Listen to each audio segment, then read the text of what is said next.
Hi ladies, I hope you're having a nice relaxing Sunday afternoon. I thought I'd do a little video just to help you with the next stage of your transformation. It's essentially aimed at anyone who's just completed Taster Week, but obviously if you've been with me a while, it never ever hurts to go back to the basics and remind yourself the science behind why we do what we do and why that gets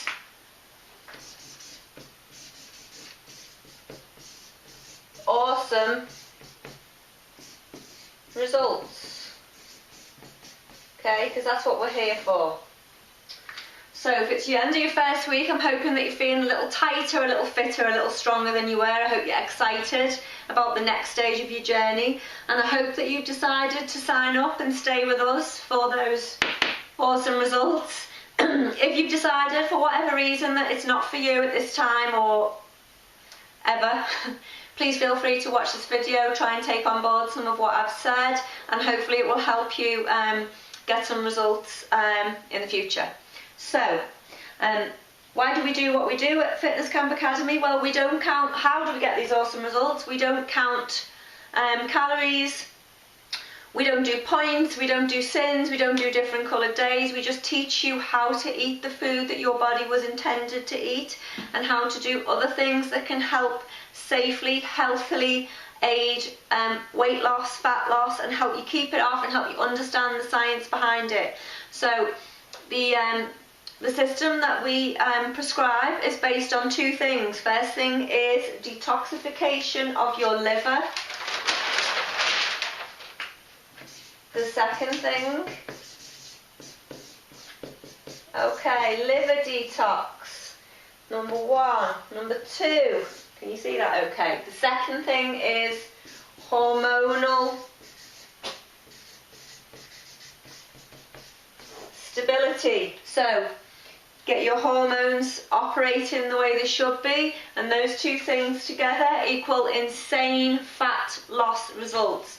Okay, so what am I talking about? Liver detox. Basically, your liver is your major fat burning organ in the body, okay? Its job is to, amongst many other jobs, it's a big multitasking organ. It's probably a woman if a liver can have a gender. It's a big multitasker, okay? But its major thing is to store and metabolize fat. So what happens if we eat the wrong sorts of food is that your liver becomes toxic. And it becomes very bogged down with trying to rid your body of these toxins, and it's unable to do its job of metabolizing fat. So storing and releasing fat. Okay? It can't do that job because it's absolutely up to its eyeballs trying to get rid of the bad stuff that we're eating. So in order that the liver can do this job of metabolizing fat and help you get these insane results, you need to look at what you're eating, and you need to stop eating the things that are going to stress out the liver. So, number one, wheat, okay?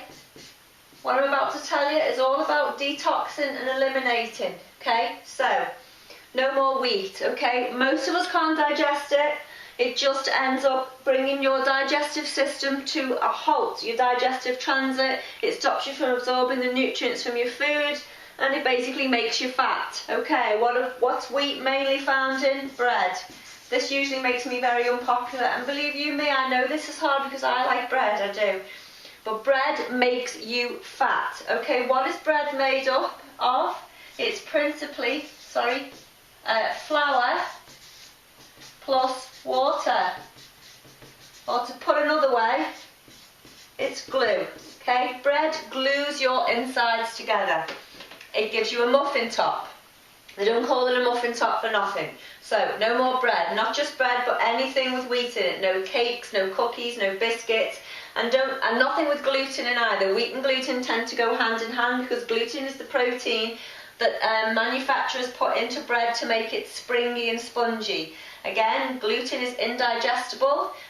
We can't tolerate it. That's why there's so many people with irritable bowel syndrome and celiac disease now in the Western world, because we eat too much wheat and we eat too much gluten. Okay?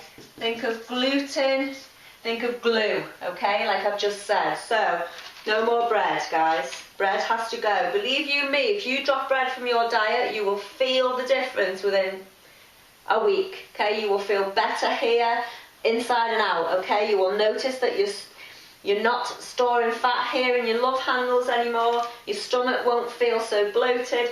So, next thing, processed foods. What do I mean by that? Anything that comes ready-made and just needs to be reheated. Anything in a bottle, a packet, a jar, anything that when you look on the back of it, you can read ingredients on there that you cannot pronounce. Okay, sorry, just picked my pen up. Chemicals, anything with chemicals in, these are all toxins. Anything that you cook in a microwave, the microwave destroys any kind of nutrients in your food, so you might as well not bother. Basically, these sweeteners and chemicals and toxins found in processed food are alien to the body. The liver can't process them, really struggles, and that means it's being bogged down trying to get rid of them. It can't metabolise fat. There is also evidence that anything that the body sees as toxic, it makes fat to store it in. So these processed foods are making you fat. Okay, so from there, bit of a shocker for anyone who's ever done weekly slimming clubs, mention no names. Low fat, no low fat, okay? No low fat products. Low fat products have anything that's natural taken out, and I'm talking about your yogurts, your butters, your spreads, all of that kind of stuff, and they are flooded with sugars and chemicals to make them taste okay. Again, these are toxins, okay? We've already touched on this. Sugar is toxic to the body, sugar makes you fat, chemicals make you fat. So nothing that's advertised as being low fat. And that also means no margarines, no butters, no low fat spread. Sorry, butter is fine, it's natural, okay? It is calorific, but it's a natural substance. The body recognises it. So that's fine. The body will take it and utilise it and take what it needs from it. Low fat spreads like, spreadable olive oil. Olive oil is not meant to be spread. It's an oil. So the chemical process that it's been through to make it solid means that the body no longer recognises it as food. It doesn't fit into your cells in the lock and key system that the body uses. So all this does again is slow down the liver. The more of this stuff that you put in your body, if you imagine that you have a job to do, your liver has the job of storing and metabolising fat. If your boss comes to you at the start of the day and says, in addition to all the jobs you've got to do today, I want you to do this and I want it all done today. What's going to happen is you can't do everything effectively. That's what happens to your liver function when you put this stuff in your body. Okay, so, no booze. Okay, I'm sorry to be a fun sheriff about this. People talk about everything in moderation. You cannot have booze every weekend and drop body fat. It's not possible. Booze is just sugar. Sugar makes you fat. Again, it stresses your liver out so much that there is evidence that you can stop. It can inhibit you from burning fat for up to 6 days afterwards. So remember all those burpees that you've done on the Monday, big booze binge on the Saturday, you might as well cancel out the following week's training. And all of a sudden you're back at the weekend again, rewarding yourself for another glass of wine. You can see that this is an ever decreasing circle, which will not result in awesome results. And that's what we care about here, okay? You want to get the results that you deserve, get the body you deserve, and stop wasting your life stop wasting your life wishing you look like someone else. We've all done it. We've all been there. Okay. Caffeine. Is that number 5? I'm just going to put calf. I've had a bit of a mental block about how you spell caffeine. So, caffeine. Caffeine is a stimulant. It floods your body with cortisol, which is an adrenaline. Both of these are stress hormones. They have their place, but it's not from a cup of coffee. What this basically does is ramps you up, if you like. It puts you on a high. What goes up must come down, so your morning coffee that gets you out of bed and gets you moving mid-afternoon or even earlier is causing your energy levels to slump and causing you to crave sugar. So no more caffeine, okay? Certainly not in high caffeine drinks. Green tea is okay. There is a small amount of caffeine in green tea, but not enough to be damaging in the way that coffee is.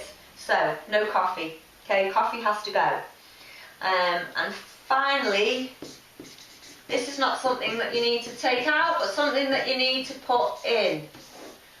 More water. You need to be drinking between 2 to 3 litres of water a day, because your body will not give up fat if it's dehydrated. So make sure that you buy a bottle of water and just carry it around with you all day. It's not tap water either, guys. My tap water here, where I live, is so chemical, it actually smells of bleach. It's got to be filtered water. Evian is a very good example of filtered water because its profile is very good. It's very high in things like magnesium, which you need for at least 300 functions in the body. Actually, there is a specific blog post on things like magnesium and zinc, and I'll remind you of that in the group if you want to have a read of that and you've just joined us. So, just to recap then, we want to clean up your liver. We want your liver to function as well as it possibly can, because that's how it'll get you burning that fat. Okay, so no bread. Bread has to go. No processed food. Nothing that comes in a jar, a packet that you add water to, that is already made and you take it and heat it up, and nothing that you didn't produce from scratch. Okay, so no wheat, no processed food, no booze, no caffeine, plenty of water, and no low fat. Okay, that's massive. No low fat. Trust me. You want awesome results, you want to put this into practice. Okay, so what can you eat? Probably looking at me now. You can't have your breakfast cereal because that's processed. That comes under processed food / wheat. Think about how horrible breakfast cereal is if you go away from it. If you put milk on it and you go away from it and come back, it just looks like mush. Proper food doesn't look like mush. In addition, actually, that just reminded me something that I didn't mention. Milk. Milk is for baby cows, not for people. So you want to keep your intake of dairy, of milk, down to a minimum. And certainly not semi-skimmed or skimmed, because that's just completely denatured. There is nothing natural in that whatsoever, nothing the body recognises as food. So, the second thing that I talked about was your hormones, the importance of your hormones, your chemical messengers in fat loss. Your hormones are regulated by the body according to how much you sleep. Okay, so sleep is massive for fat loss, massive. You're doing everything else right and you're living on 4 hours sleep a night, you are not going to get the results that you deserve. You're going to end up demotivated, like I said before, and discouraged. You must be in bed by 10 o'clock at the latest. Okay, so why is that? Lack of sleep causes us to produce that hormone cortisol that I mentioned before in relation to too much caffeine. Cortisol is a stress hormone, okay? Excess production, you need it in certain situations. It's a flight or fight hormone. You don't need it at 10 o'clock, at 11 o'clock at night when you should be going to sleep. So excess cortisol production causes you to have a fat belly, okay? Okay, so I'm going to flip the sheet over so you can see it. Second thing that happens when you don't have enough sleep is that you overproduce a hormone called ghrelin. Okay, ghrelin is the hunger hormone. It tells you when it's time to eat. Okay, so you produce too much of the hormone that tells you what you need to eat. Third thing that happens is you underproduce a hormone called leptin. Leptin is the switch off hormone, the hormone that tells you you're full.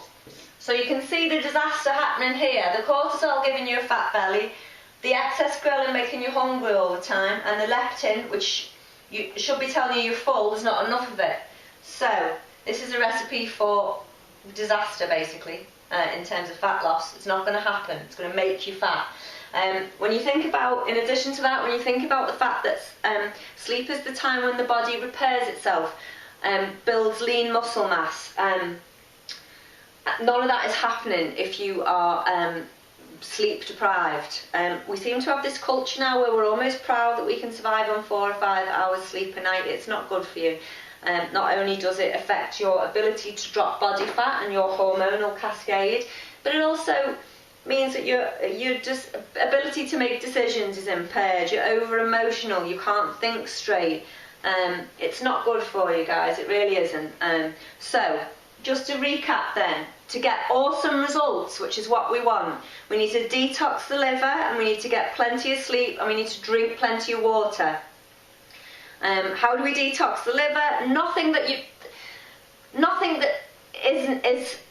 You should put nothing into your body that isn't natural, okay? If it's not natural, if it's not a natural product, if you didn't take it, if you didn't take raw ingredients and make it, you shouldn't be eating it. Nothing with chemicals, no processed food, no bread, no sugar, no caffeine, very little dairy, okay? Certainly no milk. You can have Greek yogurt, full fat Greek yogurt, natural bio-live yogurt is okay. So now you're going to ask me what you can eat.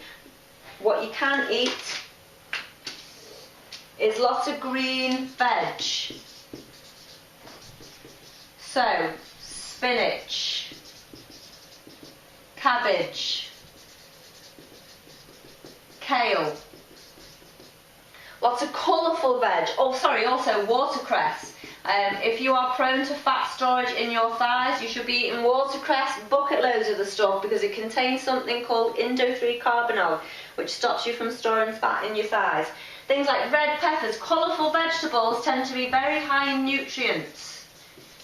Red peppers, tomatoes prevent you from getting cancer. Team that with good sources of protein, so fish like salmon, oily fish like mackerel, tuna, turkey. Turkey is excellent for helping you sleep, but I'll address that in another blog. Chicken. Steak. I don't eat red meat myself, but steak, chicken, fish, turkey, all of this stuff is what you should be eating. And don't be afraid to start eating this stuff for breakfast, guys. I eat vegetable soup for breakfast, homemade vegetable soup. Breakfast is just breaking your fast. It's the first meal of the day. There's absolutely no law against eating the stuff at breakfast that you would eat for lunch. So a nice big boy salad for breakfast will do you the world of good. Far more good than mushy cereal that's full of chemicals and wheat and things that your body can't digest or process. It makes your liver toxic. So I hope that you have, if you've already heard this stuff before, I hope that it's just, reminded yourself of the science behind why we do what we do. The diet that we prescribe is all about getting you to realise that if you treat your body like a car, if your body is a diesel car and you put petrol in it, it won't run. It will just chug along and probably grind to a halt at some point. Exactly the same thing will happen with your body as with a car. You won't be rewarded with energy levels. You won't drop body fat. You won't feel good about yourself. So I hope you've learned something from this. Obviously you've all had a lot of this information in your Taste a Week pack and the other stuff that I've sent out to you, but I do think sometimes it just helps to see it in a video. So I'm hoping that you've learned something here and you've taken it on board. If you have any questions at all about any of this stuff, please don't hesitate, or anything, don't hesitate to ask me. If I don't know the answer, I promise I'll find out and come back to you. Enjoy the rest of your Sunday, and I will see you all bright and early tomorrow morning for some more fun. Well, my brand of fun, maybe not yours. Happy Sunday, guys.